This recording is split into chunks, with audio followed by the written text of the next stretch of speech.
So I started coaching back in 2002, right out of college. Went to Juwan University in North Carolina.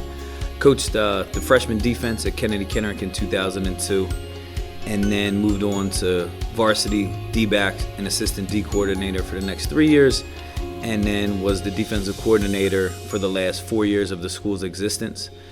After that, I went to Methacton. I guess that was about 2009, 2010. Was assistant D coordinator over there with Paul Dupree when he turned that program around. Went to Ben Salem 2 years ago as their defensive coordinator. So I got 15, 16 years of coaching experience in. I'm pretty laid back. I try to be as open-minded as possible. I think I'm a very accepting person. I'm very non-judgmental, goal-oriented without being driven to the point of obnoxiousness. Vision for the program is to be a successful team, to be a team that does the right things, puts itself in the best position to win, both by scheduling and within the game, off-season and the in-season. It's that the program becomes relevant every year. Not saying you're going to win a state championship every year or you're going to make the playoffs every year, but every year you know going in that you're in a spot to be competitive. And then it's up to you and the team and the coaches and the players to what you get out of that opportunity. It's very simple. Like, football is a sport, and all sports are, but football in particular, because we don't have boxing in school, and wrestling's individually based, but it does have the physical aspect of football. Guys got to know you care about them. That's the bottom line. Like, they have to know they're appreciated. They have to be praised when they do well. They have to be reprimanded when they don't. And my philosophy is simply,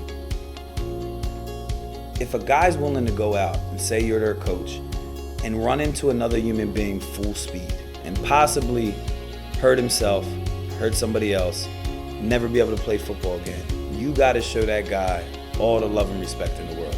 Because if he's willing to do that, and he's willing to trust that you're going to put him in the right position, because not like many other sports, his safety is involved. There's going to be a degree of pain in football regardless.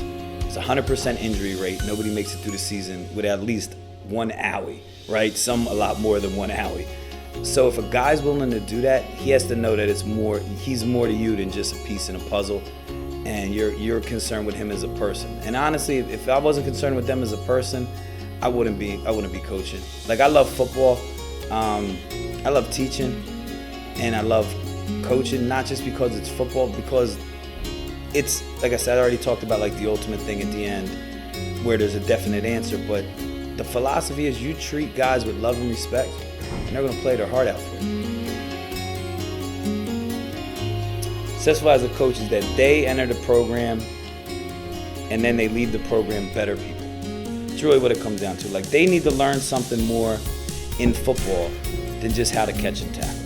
That's the bottom line, because it's not worth it, right? If you don't learn discipline, self-respect, self-worth, maybe even get the opportunity to have education somewhere else, or to have football be the reason that you focus on education when you're maybe a kid who thinks like, I really don't even want to be in high school. If you don't get something else out of football other than just learning how to block or catch, it's not worth it, right? Like, you can just go play something that's not going to beat you up.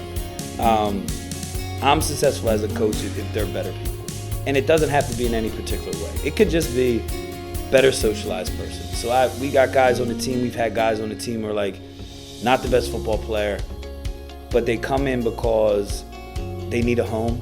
And if they put the work in, regardless of ability level, they have a home on the team. Yes, I have no desire to move jobs again.